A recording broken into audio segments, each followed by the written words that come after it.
So we are now continuing with part 2. So we consider a dynamical system which is given by x dot equals a vector field b of x. And so we've seen from Cauchy theorem that there exists a unique trajectory t of x such that x of 0 equals x0. So if we start somewhere, we can find a trajectory that lives in a certain time interval. So this is for t belongs to a certain time interval. And so what is usually very tricky and untrivial, not trivial to study, is what happens, for example, when the time interval is of the type, let's say you have an interval from a to infinity. So what happens when the time t goes to infinity? What can be said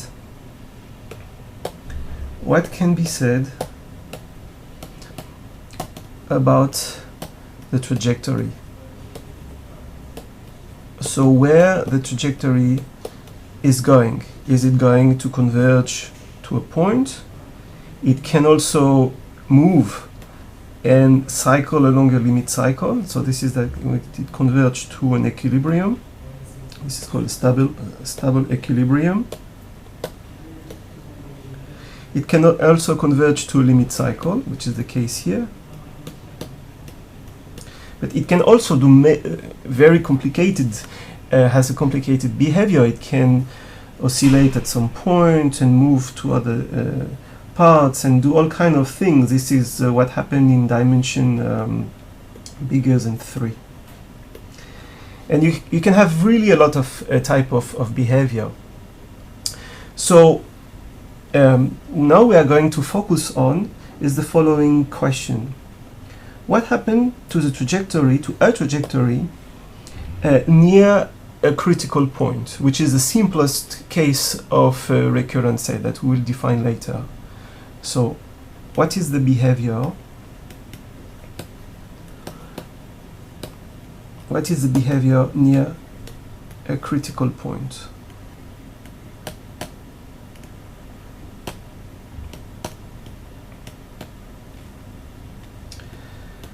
So now we are going to study this case. So let me erase the first part, and we are going to define a critical point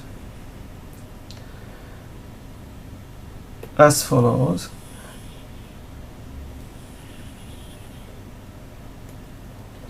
So a critical point is such that the field at this point equal 0. That is there is no field. So we consider that this point is isolated, that is in the neighborhood of let's call it point p0. So for all p different from p0, but in a small neighborhood here of p0, b of p is not 0. So the modulus is strictly positive for all p less different from p0. And so how to study the behavior of the vector field? Then the first idea, of course, that you have studied at school is just to look at a Taylor expansion, which means that b, if you are in dimension n, b has n component, which can be written as bx1, bxn. So you take an ensemble of coordinates, x1, xn. So you fix a frame. And now you have b1 up to bn of x1, xn, such that p0 is going to be the point 0, the origin of the coordinates. And so now we can write the Taylor expansion, and the first term is of course 0, so what is left is the linear part, which can be written, let's say, as a1 x1 plus a1n xn plus a capital O of x2, which is the vector x squared. And this is also, so we do it for all components, and we get 1n1 xn plus 1nn xn plus, again, something of negligible compared to terms of order 2. And really this can be summarized into a matrix expression.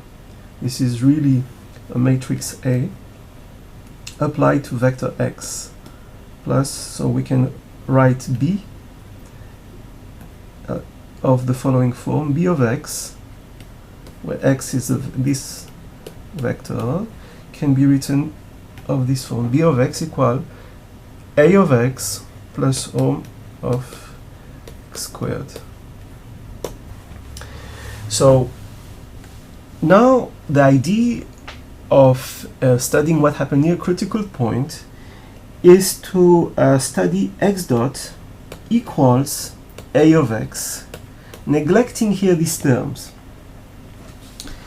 And so we are going to see that under some condition, which is called the Grotmann theorem, that the trajectory of B of x are those of this linearized system in the neighborhood here. Let's call this neighborhood V0. So the theorem can be formulated as followed. The trajectories, so it is enough to study the trajectories or the system, the linearized system near P0 to really understand. It is enough to study the linearized system near P0 to get the information that and this is really the entire information about the system, about the initial system. Let's call it 1, which is here. So this is the Holcman-Grotmann theorem that we will discuss now. So yeah, before going to limit cycle, let me erase the first part so that we can get this information. All right, so we have x dot equals B of x, and we have another dynamical system y dot. Let's say it's the linear part. Let's call it B multiplied by x. Let's call it by, so that it's clearly different. So let's call it by. So what the theorem said, that if there exists a diffeomorphism H, which is a diffeomorphism that conjugate the flow of x, so the flow of x is a solution x of t of this, and this is the solution y of t. So it conjugated the flow of the dynamical system. And what does that mean? It means that h of let's say B of x equals let's say capital B of h of y. So if we have such properties, and this is true when the vector field B, let's say, has no zero eigenvalues at the critical point at P0, the critical point P0. Basically, this is the true for hyperbolic field. then the trajectory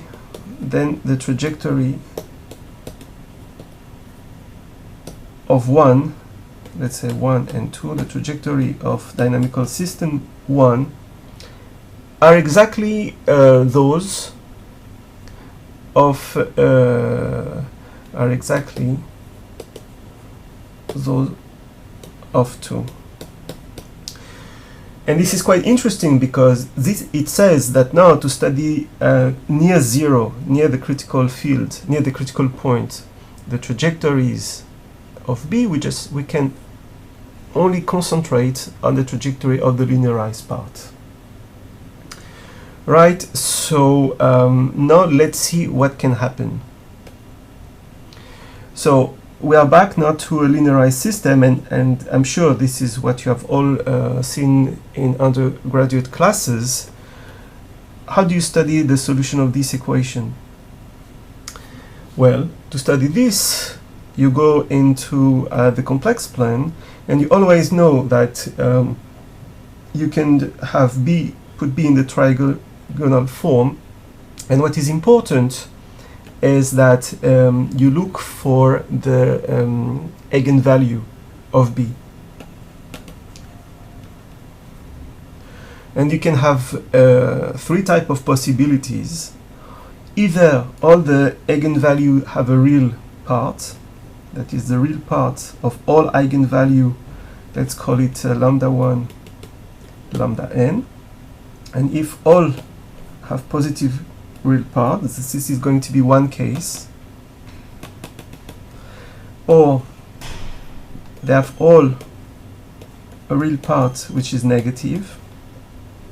Or there are two subclasses. You can distinguish the case where some have positive real part and some have negative real part. Note that in here we have we do not consider the case where the real part is 0. So what happened in these three cases, 1, 2, and 3? Let's say case 2. This says that, so if you are just look in dimension 1, if we have a dynamical system which is a simple ODE, which is of the form y dot equals minus lambda y, where lambda is positive, the solution is minus exponential lambda t. And the solution is converging exponentially to 0. And if, of course, lambda has a non-zero imaginary part, you can have oscillations. So 2 is called, when we have a P0 such as all the eigenvalues are of negative real part, P0 is called an attractor. And the solution y of t equals exponential minus t b0, it's clear that this converges in any norms to 0 as t goes to infinity. And this can happen directly, or the trajectory can oscillate to 0.